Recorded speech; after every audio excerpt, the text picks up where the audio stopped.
Perfect. Can you see? Oh, Thank there we you go. for making the time. There we are. Hey. How's it going? Good.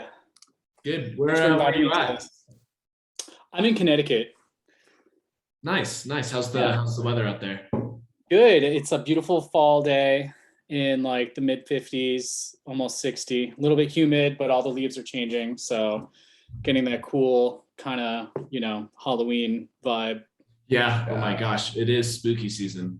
Yeah. We are one step ahead of you here in Colorado. We have lost almost all of our leaves, and we just had snow for the first time last night. Oh, no way. Yeah, let it begin. Spooky season. Great for ski season, right? Yeah. Yeah. Oh my gosh, I can't wait. Yeah. And Matt, I apologize in advance. I'm a little bit under the weather, so I don't always sound like a 40-year smoker. But Oh, I don't notice it at all. So hope you're staying hydrated. Yeah. Okay. Well, yeah, let's hop in. So, Matt, would you be able to tell us just a little bit about what you're up to with ammonia, hydrogen storage, so on and so forth? Yeah. So I've been working with a team of engineers and entrepreneurs for the past, handful of years. Just what we're trying to do is scale modern technologies that are kind of in the laboratory phase to something that's more industrial. So right now, the standard way that ammonia is produced is you have steam methane reformation, which produces an immense amount of CO2. I think it's like 2% of the world's CO2 just comes from the process to make hydrogen to go into ammonia. And then you use that hydrogen in a high pressure, high temperature catalytic reaction that's been around for like 100 years. And it produces, ammonia. And ammonia, as you might know, is like one of the world's main sources of fertilizer. So something like 40% of the nitrogen molecules in the average person on the planet's body come from the Haber-Bosch process, which makes ammonia. So it's kind of interesting fact. But second largest commodity chemical in the world after sulfuric acid. But because of the high amount of energy and greenhouse gases associated with the production, it's something that should be looked into as alternative methods to produce. Unfortunately, there hasn't been too much progress in the sense to be able to replace ammonia production on large scales. These plants are huge. They produce millions and millions of tons of ammonia per year. And one of the problems with the Haber-Bosch process is that in order for it to be economical, it needs to be large scale. Otherwise, it's not competitive. And unfortunately, one of the things that we've learned is that even if you are able to produce ammonia in a green process that doesn't have as much emissions and everything, people don't really care if the bottom line is affected. So if you can have $10 per, I'm just making up numbers, but if it's $10 per kilogram for regular ammonia, and then your green process is $11 per kilogram, that 10% added cost is not, it doesn't provide enough benefit. So we've been investigating technologies and working with various groups. There are programs like in the Department of Energy that have scaling technologies that are focusing on this. One of the things that can be done is, because the majority of the energy that goes in to producing ammonia is just from the process to make the hydrogen that goes into the reaction. There's a few different paths that you could take. One is avoid the need to produce hydrogen to begin with. So you can produce ammonia just from water. So you could get the hydrogen from water and then just have water and air, combine them together, get ammonia. Those processes aren't efficient enough. So there are processes that do it, but you're only making a small amount of ammonia, or it's, very, it's not anhydrous, meaning it's not 100% pure ammonia. Another process that is considered is using green energy to run an electrolysis process. So pretty much splitting water rather than taking something like methane or natural gas, splitting it to make the hydrogen, which produces the CO2. You split water, which is like a high energy process.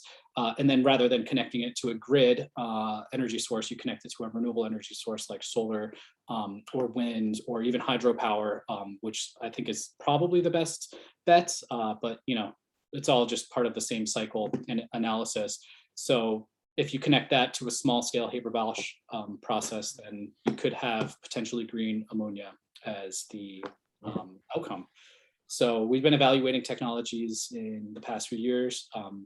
Most of them aren't ready to scale to commercial levels, but there's a lot of cool stuff coming down the pipeline.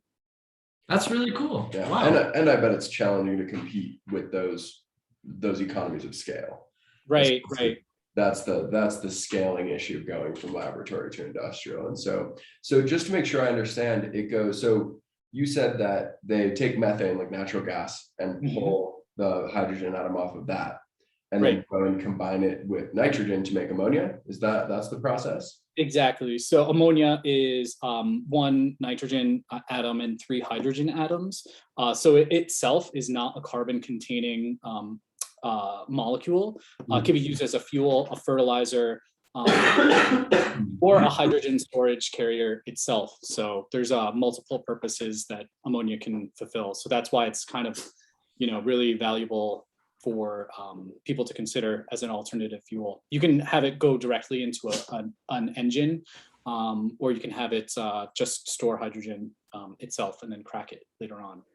And it seems really efficient on an atomic scale, because instead of like, it's better than water, H2O, like having 3 hydrogens in any given molecule is incredible in terms of like just store, like energy storage.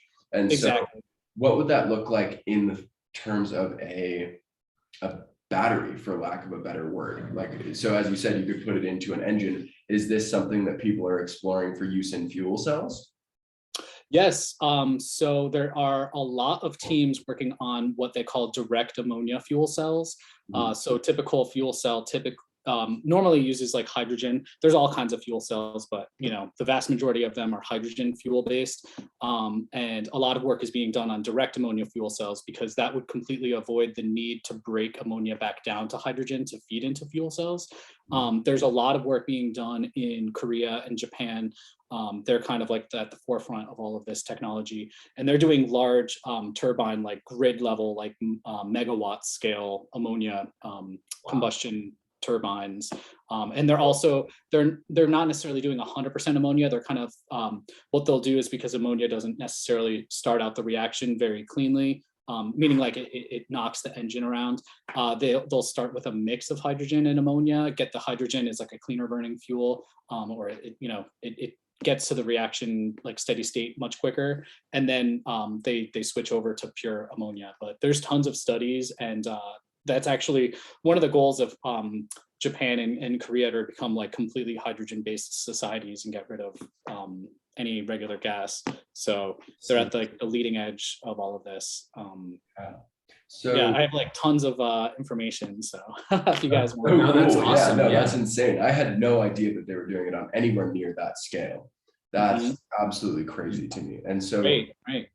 Is ammonia by itself flammable, or is it the type of thing where you have to pull that nitrogen atom out first and then it will combust? It's not necessarily flammable, but it's combustible.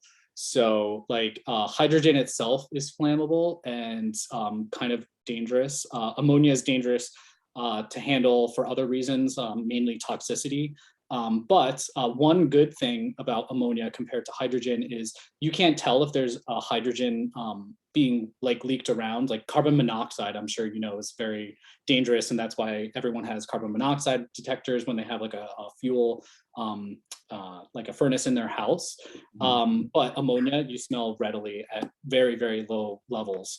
But with that said, if it's a large leak, you have the problem that you can get toxic overdose of it. So it's important to make sure it's stored correctly. But with hydrogen, because it's such a small molecule, there's a lot of research being done. Like natural gas doesn't have that smell naturally. They add something to it. I forget what the component is, but there's nothing that has been discovered that you can mix with hydrogen that would stay in solution to have that kind of same effect. So you smell hydrogen. You can't smell hydrogen. Right. Or yeah, like they can't add an additive to it that stays with it. So yeah, there's a lot of benefits with so what are you working on right now in order to actually move yourself forward and the company forward as a whole? Right. What are the specific projects? To what extent you're able to talk about them, of course. Yeah, sure. So we do have some sites that have wind turbines on them, and the excess wind energy gets fed back into the grid. But the problem is these are primarily in the Pacific Northwest, where there is a lot of hydropower, and there are a lot of contracts in place that when there's excess energy to the grid, there's a priority of which energy gets let into the grid. Because if there's only a demand for 1 gigawatt or something per day, and you're producing 10 gigawatts, like 9 gigawatts just has to not be used or collected. And the priority is that the hydropower gets preferred for that. So in the melting season in the spring, when all the snow is melting, the hydropower is usually sufficient to supply all of the renewable energy that gets fed into the grid. So a lot of these wind turbines, even though they're producing a large amount of power, it doesn't really go anywhere. So it's preferred to kind of route this into something that's a producible production or some other process. So we're working with energy companies and contractors in the area. We have everything in place, but we're looking for technologies that will be able to connect to this. And like I said, there's not really a commercial technology that we can use yet, but we are connected with a few different teams, some of which are coming out of phase 2 research from the Department of Energy. So they've been funded for these programs to be able to scale their technologies. So they've been working on it for a number of years now, and they're at a point where they're able to produce something on the order of kilograms of ammonia per day or kilograms of hydrogen per day, which is sufficient enough to get to the next scale. Some of these processes are only able to produce a gram a day, and that's in solution, so it's not necessarily sufficient enough to get that next level of funding. Right. So we're working with those teams to start building a test platform. Okay, so it sounds like you guys are sort of building the infrastructure that you could then plug in one of those technologies and provide them with the Exactly. everything like that they need. Exactly. Yep. Okay. That's awesome. That's So really cool. if so I'm sure this is all really new and untapped technology. What are some of the things what are some of the hurdles that you guys are looking at right now, and what are some of the things that you're working on as a company in order to really get around, in order to make this thing go global? Sure. So one of the things is the technology isn't proven enough. So a lot of times, in order to get to the Haber-Bosch level scale, there's a lot of different steps. So there's a scale called TRL, which is technology readiness level, and that's just kind of used in government agencies and just a way to evaluate technologies. So the higher the TRL, the more production ready it is, or the more proven it is. So if it's an idea and a concept, it's TRL 1, and then once it's ready to be deployed to production, I think TRL 6 or 7 are kind of considered, your automobile is a TRL, whatever the highest level is, because everyone has them. But a lot of the technologies we're looking at are TRL 3 or 4. So we have to target kind of the transition from TRL 4 to TRL 5 or 6. Which they get more advanced all the time. So finding funding, and there's a lot of risk involved because not everything is going to ever get there, because maybe when you get to a certain scale, you realize, oh wait, this isn't something that is going to last very long. We're able to make a kilogram a day or a month, but after operating for 3 months, the degradation of the system is decreased, or there's some really, really obscure catalyst that's used. For example, a lot of times in Haber-Bosch, they just use iron catalyst. And there's been research, for the past 100 years on finding better catalysts for the Haber-Bosch process. And even though something like platinum or ruthenium might be more efficient, you can double how much production you get, those are pretty rare and are really expensive. So if you want to have industrial scale production of ammonia, the only thing that really makes sense is iron, because that's just readily available everywhere. You don't have to deal with international treaties and blow up mountains to get just a gram of it. It's just something that you can mine pretty readily. So avoiding those kind of technologies that have rare earth metals or aren't able to recycle the catalyst is something that's already that's been a hurdle too, because we've come across that many times. Right. If anything, it makes more sense to just buy twice as much iron than Exactly. you take advantage of that 100% increase from the platinum or something like that. Exactly. Okay. So exactly. You mentioned that a lot of these projects are getting funded by the government, specifically the US government. What other funding sources do they have? For instance, are there large companies like, for instance, Google or something like that? Like, did they put any money into technologies like this? From what we've seen, it's been pretty difficult to get private funding and investment. We're not ourselves like VC, Right. folks that, but just like based on our team, we've had experience with working with the Department of Energy, for example. They're more interested in helping scale these technologies because it does ultimately help the economy of the United States to have energy independence. That's one of the main drivers for helping promote these technologies. And with the high risk and reward scenario that many investment firms are seeking, there are, until it gets to like a certain technology readiness level, there are people that they're less likely to invest privately. So we haven't had much luck or success in that term. Yeah. I saw a chat. Yeah, they just said they were just checking to make sure that there was supposed to be no video. But can you see us, Vass? I think he's no. Oh. Interesting. When I came on, I saw you right away, despite not being a panelist. Well, that's good news. Okay. Well, then we'll go off of that. I don't think that will be too big a deal. Okay. Well, okay. That answered my question in terms of funding. So it sounds like it's a situation in which the Department of Energy would fund the project until it reaches a scalable level in which it can be put into production, and then maybe that's the point where they might either start supplying energy or supplying ammonia to companies, or actually having a company buy them and use their operations and their technology, right? Exactly. Yep. We have also seen cases, there's been a few examples with people we've been connected with that essentially funds the projects on their own. Like they'll cash out their retirement fund, or they have some amazing, investment that they're able to devote like millions of dollars to. We're not talking like $100 million to test some of these technologies. It's on the scale of some like between 1 and 10 million. But the thing is, like, you put all that money in and it might not be successful. So we have seen like microgrids where people, like on a farm, for example, they will connect solar panels and wind turbines to a small hydrogen production unit, and then have like a small scale Haber-Bosch unit that will make ammonia that they can then prove out and run their tractors on, for example. So, but it's more on like the really, really innovative entrepreneurs that also are handy in the field. So they're using their screws and like building up these reactors on their own, not necessarily getting like teams of engineers or anything. Got it. Okay. So when you mentioned that you're working with a team of engineers currently, what sort of work are they doing? Most of the work we're doing right now is just finding funding and finding the right technologies. So we'll chat with people and kind of evaluate where they're at, what scale they're at, how long they think they need, what types of funding they need. So the majority of the time we are writing grants and just writing proposals to look for funding that can host the technologies to scale. Okay. Wow. So we're not actually like building out anything right now, but the goal is to, in the upcoming year or two, to do that. Awesome.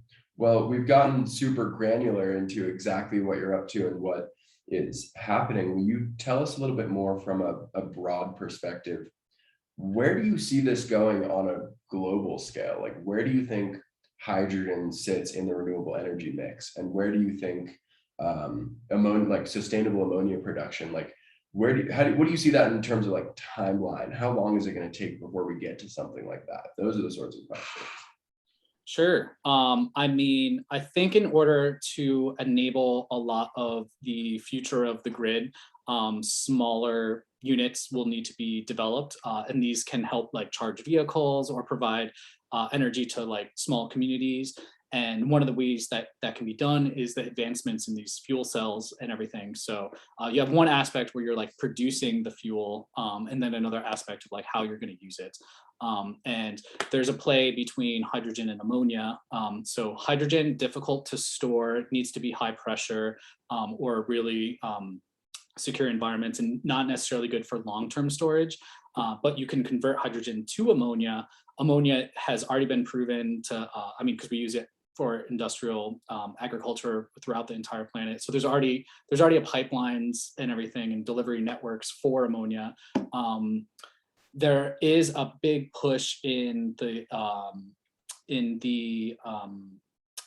like for container ships to use ammonia as a fuel, and there's a huge acceptance process that's happening right now. So within the next 10 years or so, I think a lot of container ships might be running off of ammonia because you can actually like there's already container ships transporting ammonia, so you could tap into the ammonia that you're transporting to use as a fuel. And a lot of that is driven by the high cost of fuel. So I think that might be actually where a lot of this technology gets developed, is in the maritime industrial arena, rather than like, the microgrids getting replaced. And, instead of having your house powered from the grid, you're powered from like ammonia and hydrogen. I don't know if everyone's going to have like a hydrogen fuel cell in their house. There are a lot of people or a lot of companies that do have backup generators that run off of hydrogen. But if you don't store it, if you store it for too long, the hydrogen doesn't stay because it's such a small molecule. It eventually just like leaks out because, it's able to break through the matrix of the container. And it's also not conducive to long-term storage. So I think, the ammonia aspect is a big enabler to the hydrogen economy. Like all the stars you see in the sky are essentially, hydrogen powered. So Right. like most abundant molecule in the universe. So it just makes sense long term. But the key to it is mitigating the CO2 process that uses natural gas and coal. So Cool. So it looks like we just got a question from Voss. He asked, so do hydrogen cars get phantom drain too? Do you understand that? Well, it sounds like phantom drain is, and maybe you can clarify, but it sounds like phantom drain would be the hydrogen escaping, like the idea that it would Leak. that it would leak out slowly and not have long-term storage. Well, so Matt, tell me a little bit about, so storing ammonia seems like something we as humans are really, really practiced at. That doesn't have any of the storage issues with hydrogen. You mentioned the level of toxicity. What is, like, how toxic is ammonia, like in terms of breathing it, touching it, storing it, so on and so forth? Right. So you don't want to breathe it. You don't want to touch it. It is kind of toxic, but one of the things that I mentioned is it doesn't have to be in a super high pressure vessel. So if there is a leak, you don't have to worry about like any explosion or anything that might happen with hydrogen on its own. But like you do smell it immediately. And there's also detectors that can detect when ammonia leaks are present. So the technology exists to store ammonia in something similar to a propane tank at just a few atmospheres above atmospheric pressure, and that can be stored as a liquid. So it's relatively dense.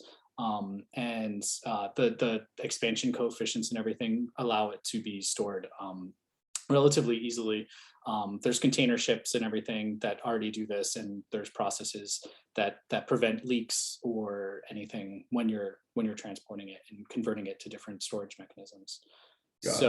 I would say if a trained person is working with it, most of the farms that you see around the United States and around the world are already using ammonia for their agricultural fertilizer processes. So really well understood and has been around for a long time.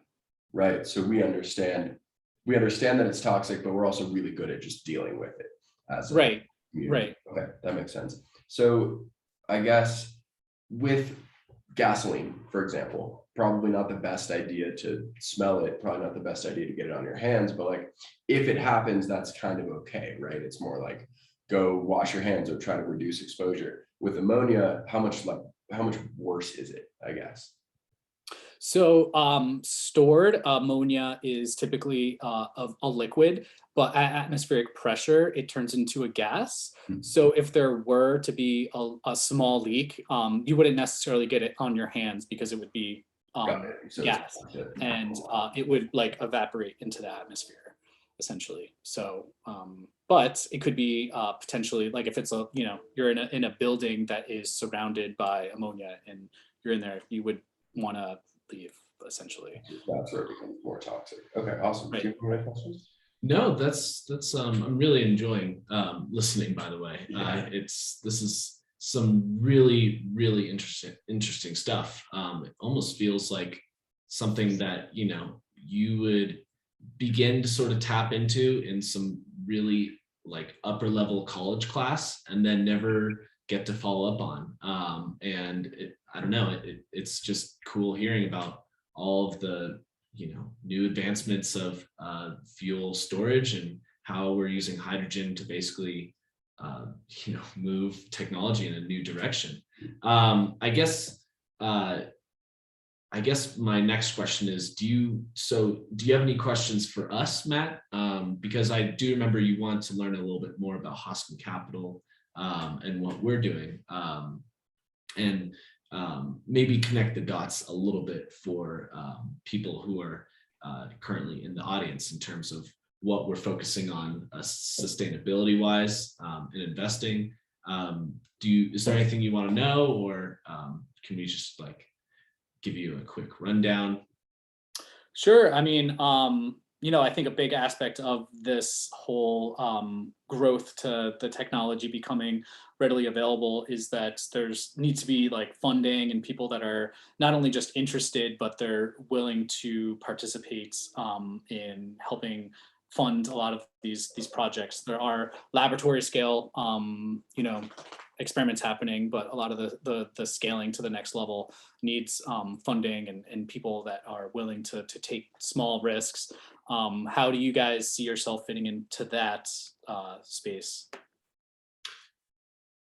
Well, we're getting there. Yeah. Right now, we're focusing on sustainability in terms of helping curate and tailor portfolios for our clients to essentially invest in. And depending on what our clients actually prioritize in terms of their values and what they really want to see in terms of change in the world, we can help them invest their money into in that portfolio that we create for them. And so when we learn about companies and sort of projects such as yours, that's something where if we had someone say, okay, that's really cool, I think hydrogen is the future, we can essentially help target that part of the industry that's getting to where they sort of see the future being, and allow them to essentially invest and profit from it as the rest of I guess the industry and the rest of the economy gets there. And so Nate, do you have anything to say? Yeah, I mean, right now we are trying to do it on a pretty broad scale with publicly traded companies. So we're actually operating in the space of like, we manage people's retirement accounts and we manage their brokerage accounts. We do qualified plans for companies, things like that. But the phenomenon that we're really trying to change right now is that 82 cents of every $1 that is saved for retirement goes into an index fund. And those index funds are invested by definition about 11% in oil and gas. And so that comes out to be a whole lot of capital that exists in the fossil fuel space. And so that's just one example of the thing that we're trying to shift and get people invested sustainably, because then, as Cal was saying, we get to kind of line up how they're invested with what they care about and create this ethos around we as a society are sustainable. And for a lot of people, like, their retirement is one of the biggest components of their lives, right? That's where so much of their money is going. And so if they can do that sustainably, that has the ability to shift society's mindset around where their money goes and what they care about, which I think is really, really cool. So that's what we've been focusing on for the last year, has been getting people invested really sustainably and supporting the companies that are doing really good work. Cool. One thing that is important to note with a lot of this is if, especially in California and now starting in like Washington and Oregon, you can get what they call low carbon fuel credits. So say it takes you $10 to produce a kilogram of hydrogen, which is pretty expensive, right? You can potentially get a few dollars of credit to produce that. So you can actually charge like $6 and then you get $4 of credit. So then it kind of promotes the whole life cycle, because essentially you're offsetting a certain number of tons of CO2 for every, every ton of hydrogen that you make using a certain process. But you need to go through a whole accreditation and everything. But that's one of the things that we're looking into also to. Yeah, and that has been a huge thing on my radar for the last little while as well, has been that the carbon capture and the carbon trading systems that are going into place, because it's, in my opinion, one of the best ways to incentivize the technologies that you guys are working on, because then if you can do something that offsets X amount of hydrogen, you should absolutely be able to sell that advantage. And exactly, the people who can't do that, they should be required to pay for it. And that is, I think, done quite gracefully actually nowadays. Right. And then, it's also just like trading on a market. So once you get the credit into your accounts, you can, hedge your bets. Like today it's $90 per ton and next week it might be 100. And then, you can trade and offset based on that. So. Yeah. Wow. Have we made so much money in carbon credits? Disgusting. Because specifically three main markets, California's cap and trade system, RGGI, which is actually, I believe Connecticut is involved in RGGI, but I think it's 13 or 14 states back east and in New England, and then the EU's emission trading system. So they all have free markets, and you can actually buy futures, commodity futures for carbon credits. And they have, I think we got one of our first clients into that market in October of last year of 2020, when a carbon credit was trading for like $26 on EU ETS. And as I mentioned, now it's trading for like 63. Wow. Like, it is an incredible market, and it's been a really cool practice.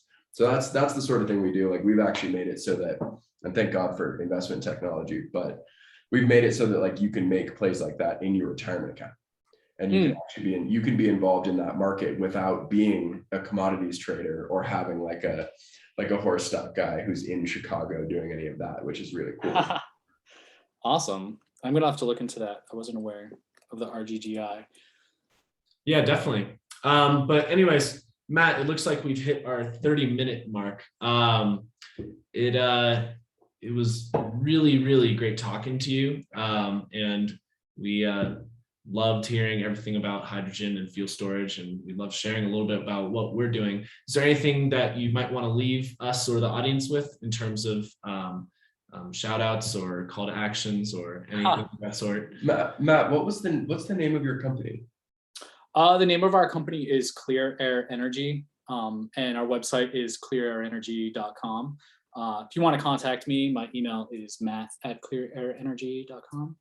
Okay, awesome. We don't have a very comprehensive site, but we have a lot of material on our back end. So, great. Just like that. Like that? Is that it? You put it in the chat, or without the capitalized C, of course. Yes. That's awesome. it. Clearairenergy.com. Cool. Well, thank you so much, Matt.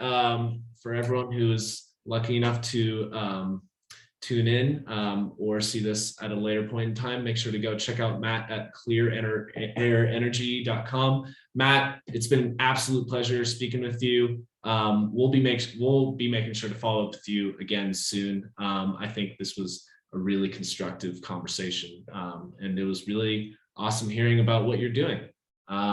Nate? And I look forward to hearing when you actually nail down the technology that you'll be bringing to industrial scale. Yes, definitely. We'll keep you posted.